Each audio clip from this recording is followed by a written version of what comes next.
Last night on AEW Collision, Tony Khan had another major announcement.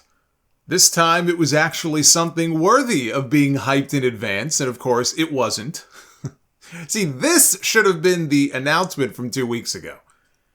It was Tony backstage with Bryan Danielson, who had his eye bandaged from the broken orbital bone. It was actually two announcements. The first one was that after missing All In this year at Wembley, Danielson will be part of next year's All In.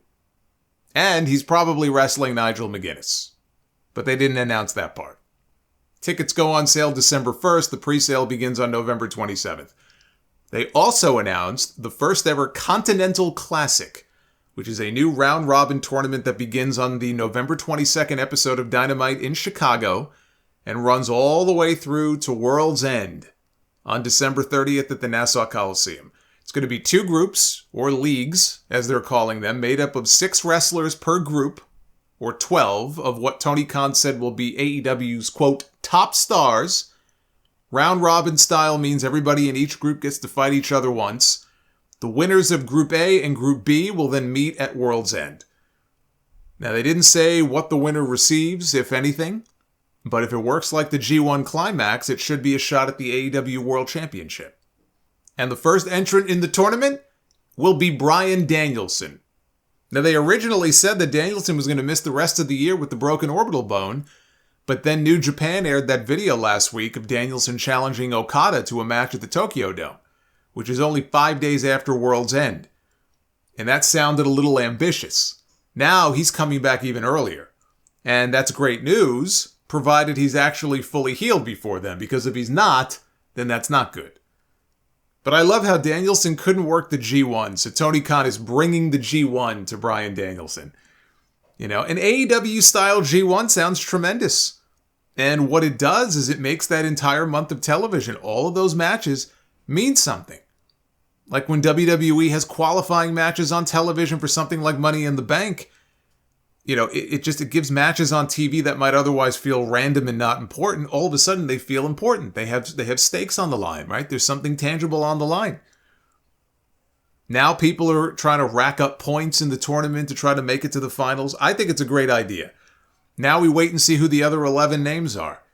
Kenny Omega is a must.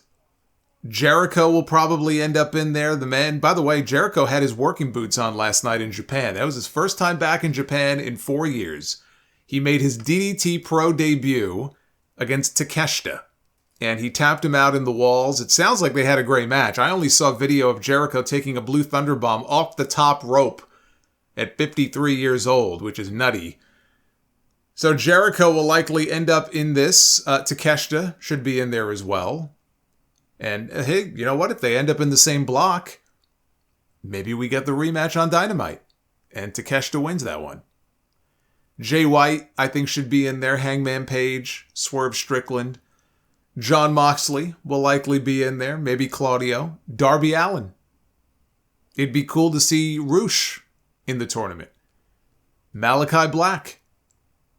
You know, with Malachi, it looked like we were headed for a Bryan Danielson-Malachi match before Danielson got hurt. I was thinking maybe that was going to be a match for Full Gear.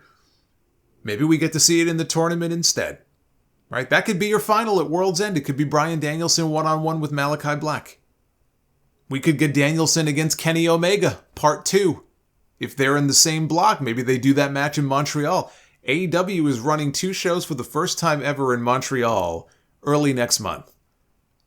So you could do Omega and Danielson there if they're in the same group. Lots of possibilities.